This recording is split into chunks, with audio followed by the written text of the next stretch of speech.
प्यारे बच्चों, नवोदय प्रवेश परीक्षा में खंड 3 में भाषा परीक्षण के 20 क्वेश्चन आते हैं, वो हम आज आपको हल कराएं। देखो बच्चों, इस खंड में 4 अनुच्छेद हैं, प्रत्येक अनुच्छेद में 5 प्रश्न हैं। प्रत्येक अनुच्छेद को सावधानी से पढ़ें और उसके नीचे दिए गए प्रश्नों के उत्तर दें।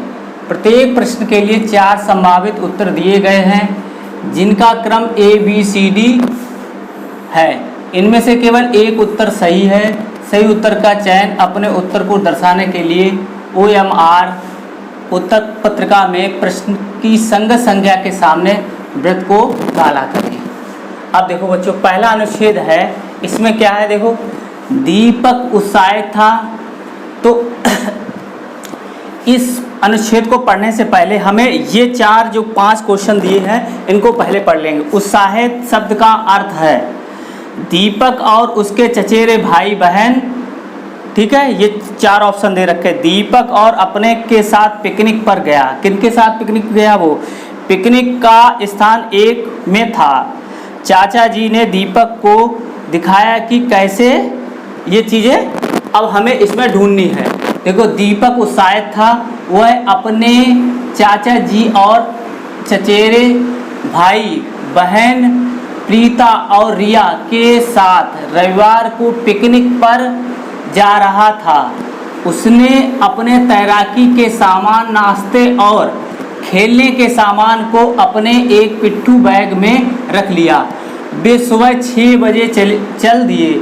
बहुत दूर तक गाड़ी चलाने के बाद वे पिकनिक के स्थान पर सुबह 9 बजे पहुंच गए। यह गांव में एक फार्म हाउस था।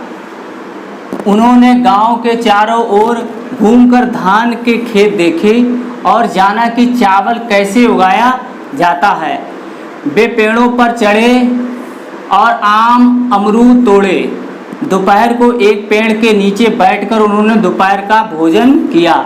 जब चाची जी ने कहा कि अब घर लौटने का समय है, तो वे और देर तक ठहरना चाहते थे, क्योंकि उन्हें गांव बहुत अच्छा लगता है।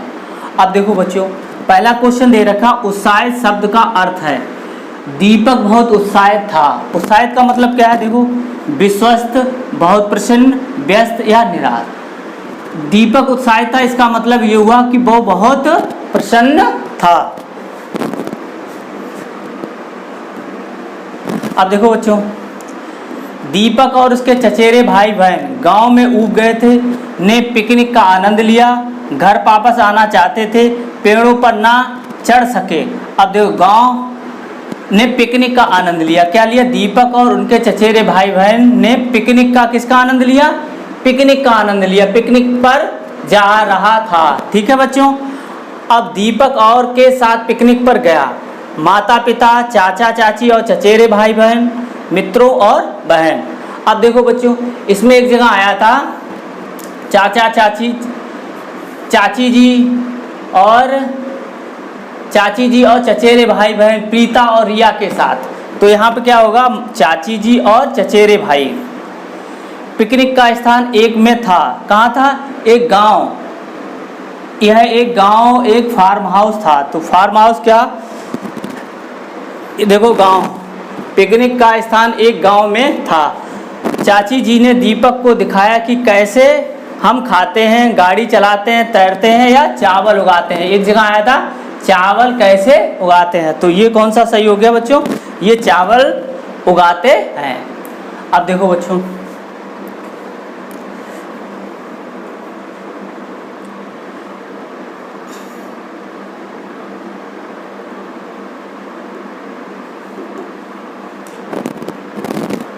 अगला देखते हैं। देखो बच्चों, अनुच्छेद 2। अब अनुच्छेद 2 में क्या है? देखो बच्चों, क्या आपने रस्सा कसी खेल खेला है? यह एक रोचक खेल है। रस्सा कसी का खेल खेलने के लिए आपको कुछ खुली जगह, एक लंबी और मजबूत रस्सी और खिलाड़ियों की 2 टीमों की आवश्यकता होती है। खेल तभी रोचक होता है जब दोनों टीमें बराबर मजबूत होंगी। दोनों टीमों के बीच एक रेखा खींच दी जाती है। जो टीम खींची जाती है और बीच की रेखा पार करने को बाद कर दी जाती है, खेल हार जाती है। बीच की रेखा पार करने का बाद कर दी जाती है, वो खेल हार जाती है। यानी कि जो रेखा पार कर जाएगी वो टीम हार जाएगी। टीम के सबसे शक्तिशाली सदस्य को चाहिए कि वह रस्सी के अंतिम छोर को मजबूती से पकड़े रहे। टीम को संगठित होकर रस्सी को खींचना चाहिए। खेलने के स्थान से पत्थरों को साफ कर देना चाहिए, अन्यथा उनसे चोट लग सकती है। अब देखो बच्चों, रस्साकसी है एक युद्ध, एक रस्सी, एक खेल, एक लड़ाई। ये रस्साकसी क्या है? एक खेल खेला है। क्या आपने रस्साकसी खेला है? यानी कि खेल है ये। तो क्या है? खेल, एक खेल है। रस्साकसी में हम मुक्केबाजी करते हैं, छुपी करते हैं, रस्सी खींचते हैं, बल्लेबाजी और गेंदबाजी करते हैं। तो हम क्या करते हैं? रस्सी खींचते हैं। अब देखो बच्चों,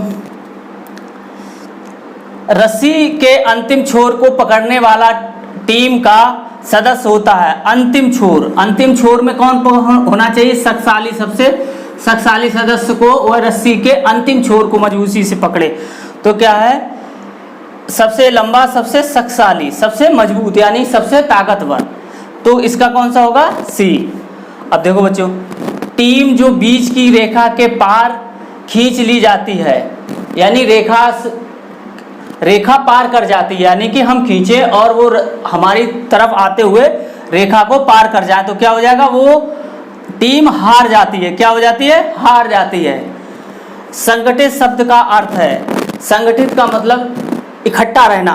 अब इसमें क्या? साथ साथ खींचना, लड़ाई और विजय होना। संगठित इकट्ठा करना मतलब साथ साथ।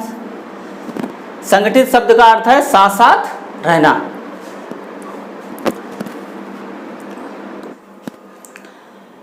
आगे देखते हैं, देखो अनुच्छेद 3। शरीर का भार कम करने या स्वस्थ भार बनाए रखने के लिए केवल 2 साधारण नियम हैं। वे हैं कम वसा और शर्करा वाला संतुलित भोजन करना और अधिक व्यायाम करना। भार कम करने के लिए आपको भूखे रहने की कोई आवश्यकता नहीं है। यदि आप चीनी, केक, बिस्कुट कम लें तथा अधिक फल और सब्जियां खाएं और पर्याप्त पानी पिएं तो आपका भार कम हो जाएगा और आप अधिक स्वस्थ हो जाओगे। प्रतिदिन सैर के लिए जाएं या साइकिल चलाएं। टेलीविज़न देखने या वीडियो गेम्स खेलने के स्थान पर अधिक सक्रिय रहें। अब देखो, इसको देखते हैं, हम स्वस्थ कैसे रह सकते हैं? केवल बिस्कुट खाकर, केवल व्यायाम करके, संतुलित भोजन खाकर और व्यायाम करके। तो कौन सा होगा बच्चों? संतुलित भोजन करेंगे और व्यायाम करेंगे तो हमेशा हम स्वस्थ रहेंगे। अब देखो, भार कम करने के लिए हमें क्या अधिक खाना चाहिए? चीनी और केक, फल और सब्जियां, बिस्कुट और चीनी, बिस्कुट और फल। तो हमें कौन सा खाना चाहिए? फल और सब्जियां। फल और सब्जियां हमें ज़्यादा खानी चाहिए। स्वस्थ रहने के लिए हमें क्या अधिक पीना चाहिए? क्या पीना चाहिए? हमें पानी पीना चाहिए, अधिक पानी, पर्याप्त पानी पिए। तो हमें पानी पीना चाहिए। अब देखो, कौन सा व्यायाम सबके लिए अच्छा है? सैर करना और साइकिल चलाना, पतंग उड़ाना, वीडियो गेम्स खेलना, टेलीविज़न देखना। अब देखो, इसमें लिखा था साइकिल, प्रतिदिन सैर के लिए जाएं और साइकिल चलाएं। तो सबसे अच्छा कौन सा है? सैर करें और साइकिल चलाएं, ये सबसे अच्छा व्यायाम है। सक्रिय शब्द का विलोम शब्द, सक्रिय शब्द का सक्रिय और निष्क्रिय। तो इसका क्या हो जाएगा? निष्क्रिय। सक्रिय का विलोम शब्द निष्क्रिय। आगे देखते हैं, देखो बच्चों, अनुच्छेद 4।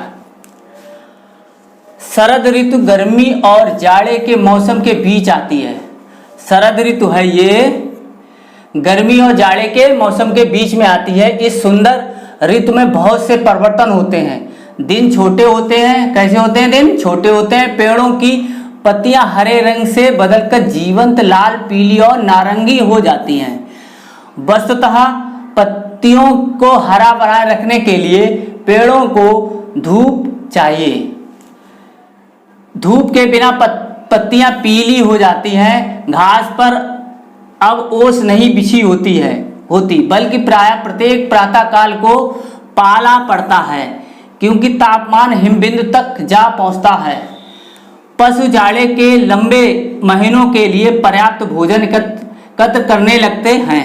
ये परिवर्तन तब होते हैं जब हम ग्रीष्म काल की गर्मी से शीतकाल की सर्दी के अनुकूल हो रहे होते हैं। अब देखो, ग्रीष्म और के बीच में शरद ऋतु, शरद माने सर्दी वाली, ग्रीष्म और के बीच में शरद ऋतु आती। किसके बीच में आती है? देखो, गर्मी, ग्रीष्म का मतलब गर्मी, और जाड़े के क्या आ जाएगा? जाड़े। जाड़े का मतलब हो गया शीत ऋतु। कौन सी? शीत ऋतु में क्या होगा बच्चों? देखो, ग्रीष्म और जाड़े के बीच में शरद ऋतु आएगी। अब देखो, शरद ऋतु में निम्नलिखित में से क्या परिवर्तन हो सकता है? दिन छोटे होते हैं, इसमें बहुत गर्मी पड़ती है। दिन बड़े होते हैं, अधिक धूप होती है। अब देखो क्या होते हैं? दिन छोटे होते हैं, तो दिन ये छोटे हो, शरद ऋतु में दिन छोटे होते हैं। शरद ऋतु में पत्तियां पीली हो जाती हैं क्योंकि उन्हें पर्याप्त ऑक्सीजन नहीं मिलती, पर्याप्त प्रकाश नहीं मिलता, पर्याप्त जल नहीं मिलता, उसमें बहुत अधिक ऑक्सीजन एकत्रित होती है। तो इसमें लिखा है धूप के बिना पत्तियां पीली हो जाती हैं। तो क्या धूप नहीं मिलती है तो पीली किससे होंगी? प्रकाश प्राप्त, उन्हें पर्याप्त प्रकाश नहीं मिलता है। अब देखो बच्चों, ये शरद ऋतु के बीतने की तैयारी करते हुए पशु क्या करते हैं? क्या करते हैं? भोजन इकट्ठा करने लगते हैं। यह परिवर्तन तब होता है जब ग्रीष्मकाल गर्मी से सर्दी अनुकूल होते हैं और पशु जाड़े के लंबे महीने के लिए पर्याप्त भोजन एकत्रित करने लगते हैं। तो कौन सा हो जाएगा बच्चों? देखो, शरद ऋतु के बीतने की तैयारी करते हुए पशु क्या करते हैं? भोजन एकत्र करते हैं। अब बिछी होती के लिए दूसरा शब्द क्या हो सकता है? बिछी होना, तो घास वाली, ऊनी, ढकी हुई या बढ़ती हुई। बिछी होने का मतलब है ढकी हुई। बिछी यानी किसी को ढक लिया हो, तो क्या है? ढकी हुई।